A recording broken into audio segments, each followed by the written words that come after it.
before we do the actual photo comparison, I want to see how waterproof the Google Pixel 6 is first, so let's test that out fast. If you're looking for the TLDR instead of watching the entire video, the Gcam app has a ton more features than the GrapheneOS camera app does. So as far as picture quality goes, Gcam takes slightly better photos, I would say, but the GrapheneOS camera app has come a long way since my first video I made comparing the cameras. So I do want to mention that I only compared features that are available in both apps. The Gcam app has portrait mode, night sight, and a bunch of other settings that can be changed. So one other feature which I don't think gets mentioned enough and that I did not mention in my last video is that the GOS camera app does do a better job at preserving your privacy. And if you're here watching this video, then more than likely you care about your privacy, so I'll be going into that feature a little bit more in detail later in the video. For those of you that wanted the TLDR, you can now click the back button, and for the rest of you, let's check out the photos and videos. So before I show you the actual photos and videos that I took, I just want to show you some settings that I changed in the GrapheneOS camera before taking these photos and videos.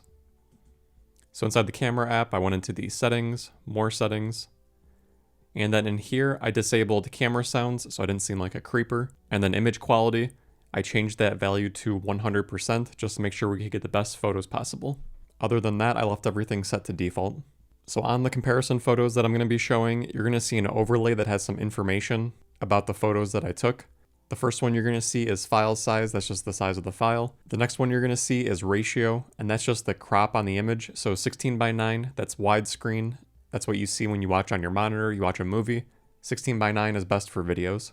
4:3, that's essentially full screen, and that's what's best for photos. Of course, that can vary, depends on your preference, but that's the general rule of thumb. Now, as an example of how this crops the image, we can see here the aspect ratio is set to 4:3, and you can see the letters Z through M on the bottom row of my keyboard.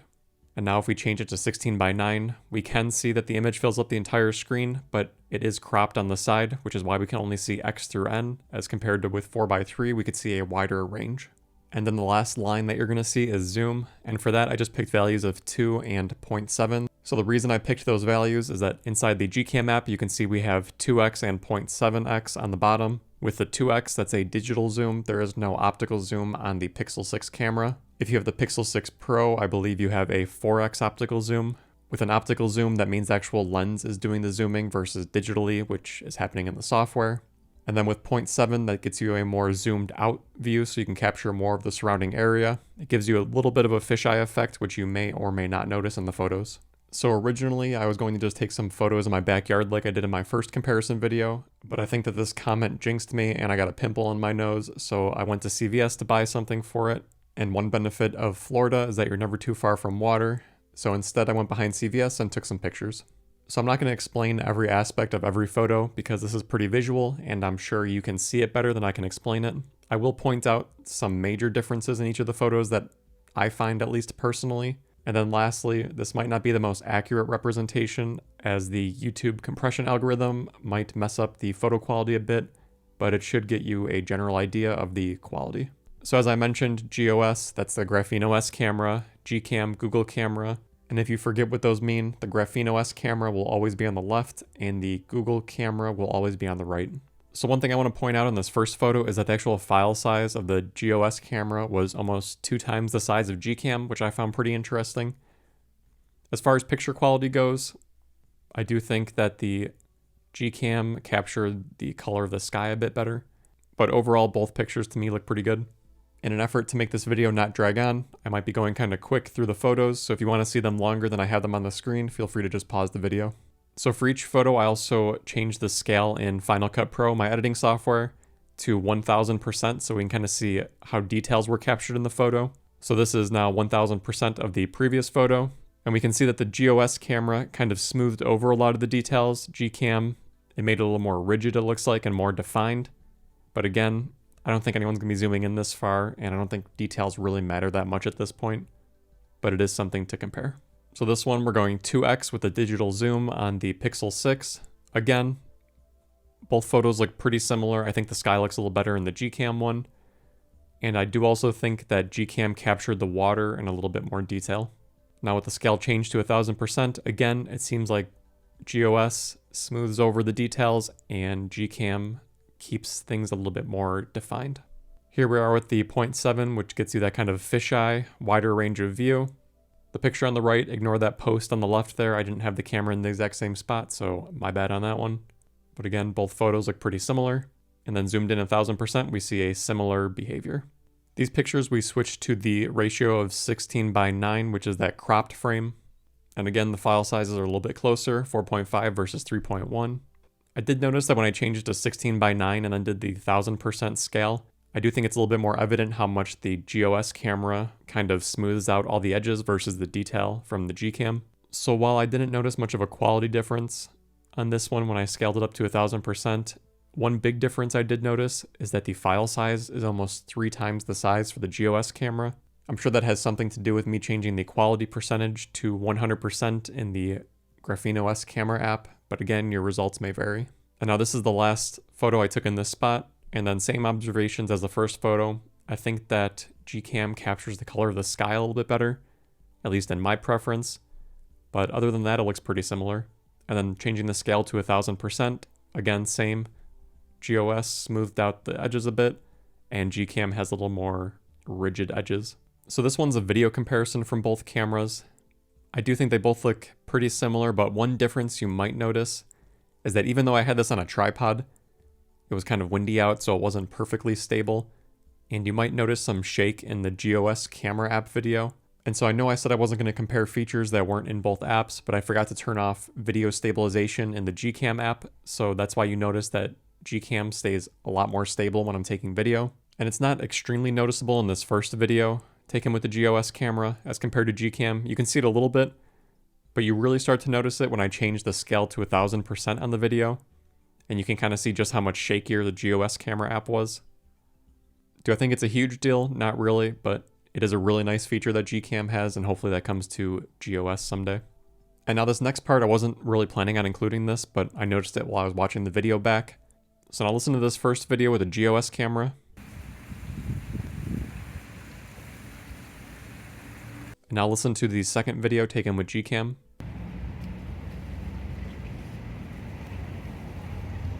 To me, after listening to this, I thought the GOS camera did a lot better job at recording the audio in the video. That's not really something I was expecting to compare, but, you know, listen back to it a couple times, see what you think, and I just think it sounds a lot better. So then for this next shot, I drove to another area. I went up to the guard gate and I told them that I was making a YouTube video so they could let me in. Just kidding. It's a fake gate to keep people out. If you just keep driving, it opens for you, so that's kind of handy. I paid $1 to park, so that was fun. So just to give some context on how I took the photo, I put my tripod on this bus bench. I didn't notice the bird poop, so I got that on my tripod. Then I forgot about the bird poop that was there when I was moving my tripod, so I got it on my hand. That was kind of gross, so hopefully these pictures are worth it. So in this first shot, I think this gives a good example of the difference in color profiles that each camera has. So in the Gcam one on the right, those rectangles on the building, those are painted white. And I think you can tell they are painted white a lot better in the Gcam photo than you can in GOS. To me, in the GOS photo, this didn't capture the colors as vividly as the Gcam app or as realistically as they are in real life. So while you can tell a bit in this photo about the color difference comparing them, in day-to-day use, I don't think it actually matters. You won't really notice that color difference much. It's just a little bit more evident when a majority of the color in the photo is white. And now if we change the scale to 1000%, you can see it a little bit more, but it's pretty subtle, the color difference. One thing you can notice is that Gcam did capture a little bit more of the texture on the building better, but honestly, GOS just smoothing out the photo, the building actually kind of looks better. And then in the video comparison, I think they both look pretty similar, but again, you can kind of see how Gcam is stabilizing the video. And then once we change the scale to 1000%, you can really see how much Gcam is actually stabilizing the video. Again, really nice feature. Hopefully that comes to the GOS camera app someday. So for these last two photos, we are back in my backyard. This one was taken at dusk, even though it looks pretty bright. Both the photos to me look pretty similar. File size about 2x for the GrapheneOS camera. If we zoom in, we can see the same behavior when it comes to details in the photo. And this one was taken outside at night when it was pitch black with only the light of the moon. If you're going to be taking nighttime photos like this, I would just suggest using the Gcam app, as that has additional features I did not show in this video that are meant for taking nighttime photos like this, and you'll get a much better picture.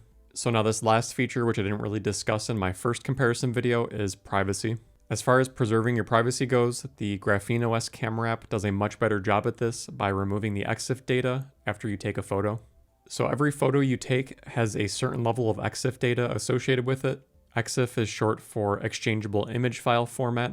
So EXIF data stores all the information about the photo. You can think of it as metadata except for pictures, from the exposure to the shutter speed, and even GPS data when you have that setting enabled. And while most of the EXIF data isn't really a big deal in terms of privacy, you could unintentionally expose some data you really didn't mean to. So maybe your school or place of employment is requiring you to take a photo and upload it to them. Do you really know all the hidden data that you're sending? So I'll dive into this topic of EXIF data a bit more in the future in another video. But as an example, here on the left side of the screen, we have the EXIF data for a photo taken with the GrapheneOS camera app, and on the right, one taken with the Google camera app. The photo taken with the Gcam app had 123 lines of EXIF data associated with it, and the photo taken with the GrapheneOS camera app had 24. So I think this example pretty much speaks for itself. The GrapheneOS camera app stores only what's necessary versus the Gcam app, which stores a lot. And while there are apps that can strip EXIF data for you before you send a photo, that's just one more thing you need to remember to do, and personally, it's just better if that data doesn't exist in the first place. So with all that being said, the GrapheneOS camera app has come a long way since my first comparison video, and I'm going to be switching to that for my primary photo video app. I don't take a ton of photos and videos, but when I do, I really don't need it to be a perfect high quality image. And from a privacy perspective, I really like the minimal amount of EXIF data that's stored with the photos that are taken with the GrapheneOS camera app. And let's be honest with ourselves, most of us take photos on our phones and we never look at them again.